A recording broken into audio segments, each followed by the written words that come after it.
താമര കണ്ണനുറങ്ങീണം, കണ്ണും പൂട്ടിയുറങ്ങീണം.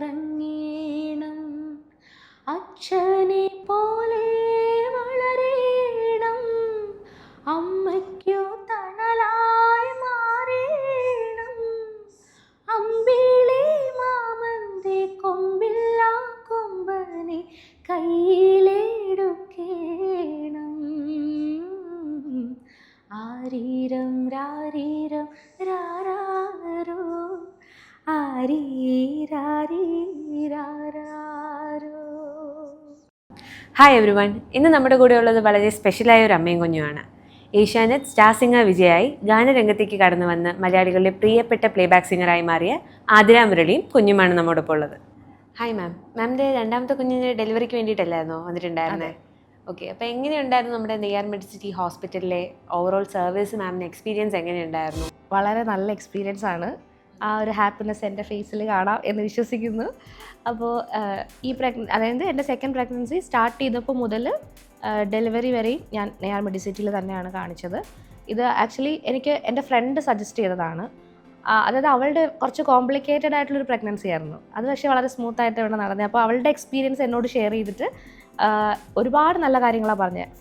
From doctor service to എന്താ പറയുക, നമ്മുടെ റൂമിൻ്റെ കാര്യങ്ങൾ വരെ വളരെ ഡീറ്റെയിൽഡ് ആയിട്ട് എന്നോടൊരു ഫ്രണ്ട് പറഞ്ഞതിന് ശേഷമാണ് ആക്ച്വലി ഞാനിവിടെ വന്നത്.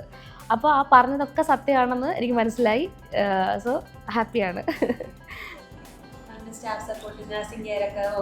ഓക്കെ ആയിരുന്നു. എസ്പെഷ്യലി ലേബർ റൂമിൻ്റെ അകത്ത് സർവീസാണ് എനിക്ക് കുറച്ചും കൂടെ കൂടുതൽ ഇഷ്ടപ്പെട്ടത്.